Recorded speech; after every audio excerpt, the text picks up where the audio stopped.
Madam Speaker, I rise to ask question 141 of 2017.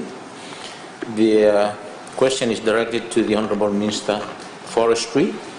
Honourable Minister, building capacity for local communities and other relevant stakeholders in wood processing and value adding can significantly provide an enabling environment to actively participate in economic business ventures. The question is, can the Minister explain what the Ministry is doing to enhance value addition and to increase small-scale wood-based businesses? Thank you.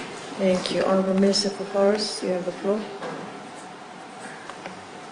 Thank you, Madam Speaker.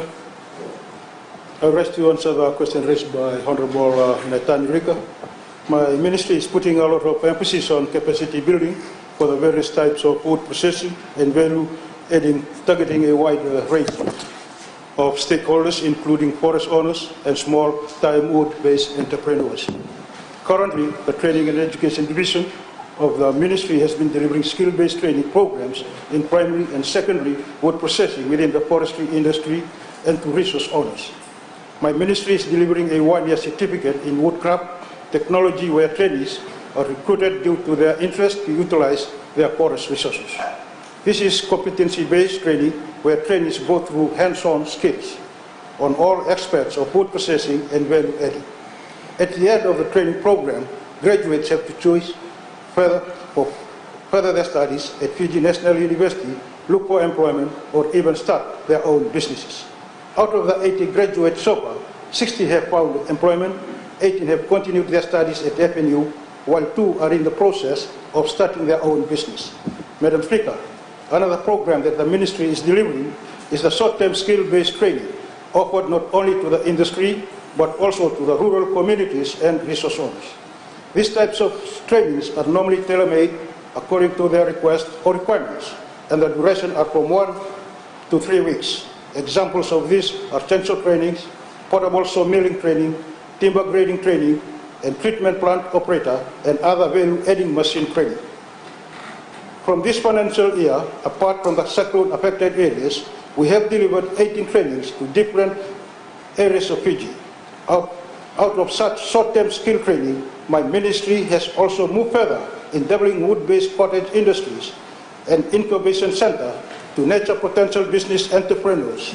In this activity, small entrepreneurs are given a one-year opportunity to make use of our value-adding facilities in order to start up their business.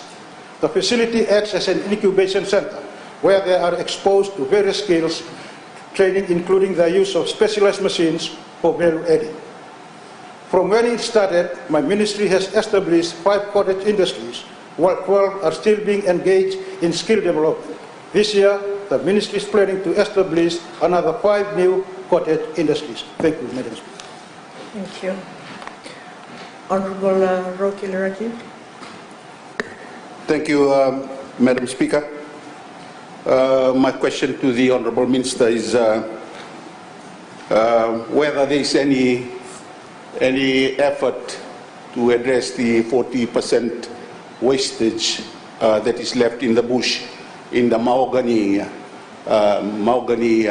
plantations to help the landowners participate in processing all this wastage. They are about 40%, apart from the logs that is taken for sawmilling. Thank you, Madam Speaker. Thank you. Honourable Minister. Thank you, Madam Speaker. The ministry, along with public enterprise, are working with the Mahogany Trust on behalf of the landowners to utilize the logs that have been unutilized in the forest. Thank you, Madam Speaker. Thank you. Honourable Prem Singh. Supplementary question, Madam Speaker. Supplementary question. Can the Minister advise whether these wood processing and value-adding initiatives for SMEs is part of a wider national land use plan, and if so, can the national land use plan be tabled in this House? Honourable Minister. Madam Speaker, the question, I think it's a new question, Madam Speaker. Thank you. Honourable Naibu, Dr. Naibu. A question, Madam Speaker. Supplementary question. We do thank the Honourable Minister for the explanation given regarding the value adding that are being carried out in all centres, as he mentioned. My question to the Minister this morning, who monitors all these setups out there in the rural areas or whichever centres that they've set up to ensure that the planned work comes out as a reality rather than just a dream all the time? Thank you, Madam Speaker. Thank you. Honourable Minister. Thank you, Madam Speaker. In my ministry, there is a department that monitors all the activities, especially where we have assisted all the communities throughout PG. Thank you. And I give